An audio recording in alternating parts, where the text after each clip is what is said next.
Everyone, welcome back to my channel আসমাস world. তো কেমন আছো সবাই তোমরা? আশা করি ভালোই আছো, আর আমিও বেশ ভালো আছি। আর আজকের এই যে ভিডিওটা শেয়ার করছি, এটা বেশ কিছু সময় আগে বন্ধু বান্ধব সবাই মিলে আমরা ঘুরতে গিয়েছিলাম সেন্ট পিটে। তো সেখানে কি করেছি না করেছি সেসব নিয়েই থাকছে আজকের ভিডিওটা। যদিও পোস্ট করতে অনেকটাই লেট হয়ে গেল, কিন্তু কিছু কারণবশত সেটা হয়ে ওঠেনি। তো যাই হোক, এখন ভিডিওর দিকে যাওয়া যাক। এই যে সামনে ক্রুজটা আসছে, এটা করেই আজকে আমরা সেন্ট পিটে যাব। প্রথম যখন আমি সেন্ট পিট যাই, এইরকমই ক্রুজে করেই গিয়েছিলাম। সে ভিডিও তো শেয়ার করেইছি তোমাদের সঙ্গে। তো যাই হোক, প্রথমবারের মতো এবারও আমরা উপরেই উঠবো, কারণ উপর থেকেই চারিপাশের দৃশ্যটা দেখতে বেশি ভালো লাগে।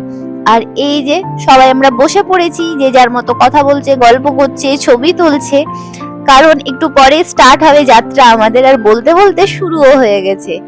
আর এই যে জলের এই ফেনা ফেনা ব্যাপারটা কি যে ভীষণ ভালো লাগে। ক্যামেরায় কতটা ভালো লাগছে কি জানি, কিন্তু হ্যাঁ, সামনাসামনি ভীষণ ভালো লাগে। আমার তো বেশ ভালো লাগে।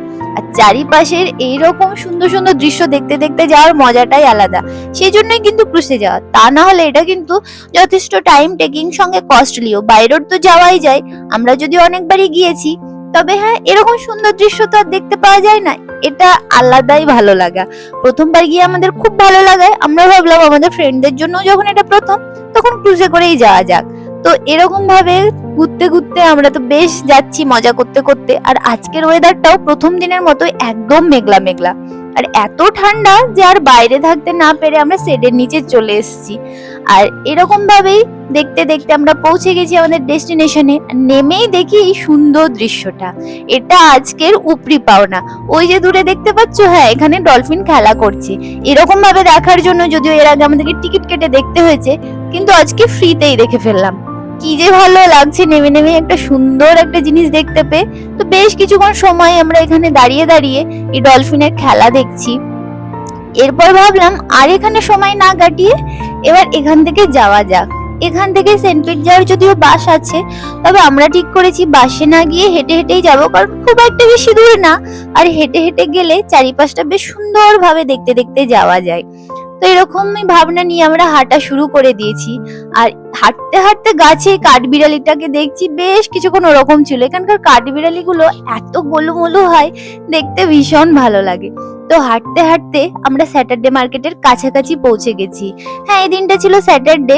আমরা ভেবেইছিলাম যে মার্কেটটা যদি বসে তো ভালোই হয়। তো দেখছি হ্যাঁ, স্যাটারডে মার্কেটটা বসেছে। আর আমি তো আগেও বলেছি যে এখানে এরকম সানডে স্যাটারডে করে মার্কেট বসে, যেগুলো টেম্পোরারি হয়। আর এখানকার যে লোকাল ফার্মার্সরা আছে তাদের দ্বারাই হয়।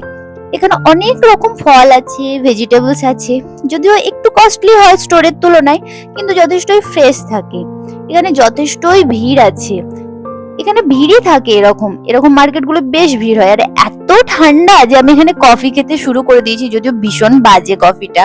কারণ এখানকার এই টাইপের কফি গুলো আমার একটুকুও ভালো লাগে না। না থাকে মিষ্টি, না থাকে দুধ, সে যতই বলা যাক। তো এখান থেকে আমরা খাবো ঠিক করলাম, কিন্তু খাবার অলরেডি শেষ হয়ে গেছে, কারণ বন্ধ হওয়ার টাইম হয়ে আসছে মার্কেট। সে কারণে ওরা নতুন অর্ডার নিচ্ছে না। তো ঠিক আছে, সেন্ট পিট পিয়ারের ওখানে গিয়েই খাওয়া যাবে। আর এখানে দেখছি একজন গান করছে, নার্সারি বসেছে, আর কত ফুল। তো মার্কেট থেকে আমরা বেরিয়ে পড়েছি। ভাবলাম আশেপাশটা একটু, অনেকবার সেন্ট পিট পিয়ারের এখানে এলেও এই সাইডটা আমরা কখনো আসিনি। বেশ ভালো লাগছে এই জায়গাটা। তো বেশ কিছুক্ষণ এখানে সময় কাটালাম, বেশ কিছু ছবিও তুললাম। এরপর আমরা সেন্ট পিট পিয়ারের দিকে এগোবো ভাবছি। আর ওয়েদারটা এখনো বেশ ভালো আছে, মেঘলা মেঘলা। এরকম দিনে হেঁটে হেঁটে ঘুরে বেড়াতে বেশ ভালো লাগে। আর আমরা সেন্ট পিট পিয়ারের কাছাকাছি চলে এসেছি। বিল্ডিংটা দেখতে পাচ্ছ না? না, সামনের এটা না, এর পিছনে দাঁড়াও, আর একটু পরেই দেখাচ্ছি, ভালোভাবে দেখা যাবে। এই যে এই বিল্ডিংটা, তো এটা হচ্ছে সেন্ট পিট পিয়ার। এটা একটা আইকনিক বিল্ডিং। সেন্ট পিট পিয়ার লিখে সার্চ করলে কিন্তু এই বিল্ডিংটা দেখায়। আর এখানে বেশ কিছু পেলিকান দেখছি উড়ছে, কিছু কিছু জলে ভাসছে। বেশ ভালোই লাগছে। আর তুলনামূলক আজকে কিন্তু যথেষ্টই ফাঁকা ফাঁকা আছে। জানি না কেন, কিন্তু নর্মালি এতটা ফাঁকা থাকে না। ফাঁকাই ফাঁকাই ঘুরতে তো আমার বেশ ভালোই লাগে। খুব একটা ভিড় ভাড়াক্কা ভালো লাগে না। ফাঁকাই ফাঁকাই নিজের মনের মতো বেশ ঘোরা যায়, থাকা যায়। আর এতটা পথ হেঁটে হেঁটে আমার যে পায়ে কি অসহ্য ব্যথা স্টার্ট হয়েছে কি বলবো। তো আমি এখানে বসে পড়েছি, ভাবলাম এখানে একটু বসে থাকা যাক, তারপরে না হয় এগোবো। আর এখন আমরা এখানকার যে ফ্রি রাইড আছে সেগুলোতে উঠে পড়েছি, কারণ হেঁটে হেঁটে আর যাওয়া সম্ভব না। আর অনেকটা বেলা হয়ে গেছে, এখন কিছু খেতেও হবে। তো এখান থেকে ফিরে যাচ্ছি আমরা। সামনে একটু খাওয়ার জায়গা আছে সেখানে। তো ভাবছি খাওয়া দাওয়ার পর তো আরো ঘোরাঘুরি হবেই, তো এখন এইভাবেই যাওয়া যাক। আর এই রাইডটাই চড়তে বেশ মজা লাগে, অনেকটা ওই টুকটুকে যাওয়ার মতো। এই যে দেখছো এই গাড়িটা, এটা করেই আমরা এসছি। আর এগুলো না ফ্রি রাইড, কিছু কিছু অন্তরই একটা করে স্টপেজ দেয় যাতে মানুষজন নামতে পারে, উঠতে পারে, তারপরে যে যেখানে নামার বা যেখান থেকে ওঠা সেখানে চলে যায়। তো ওটা তো চলে গেল। সাইডে দেখছি এখানে সবাই গলফ খেলছে, আর সামনে এই যে এখানে আমরা খাওয়া দাওয়া করবো বলেই এসেছি, কারণ আর খিদেই পারা যাচ্ছে না। তো চলো এখন ভেতরে যাওয়া যাক, দেখি কি আছে না আছে।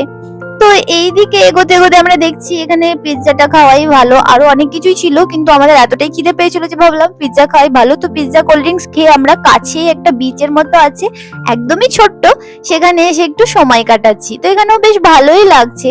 তারপর সাইডে একটু মাঠ মতো আছে, এদিকটা একটু ঘোরাফেরা করলাম, আর এইরকম ভাবেই আমাদের সারাটা দিন কেটে গেল। আর এইভাবে ঘুরতে ঘুরতে সন্ধেও প্রায় লেগে গেছে।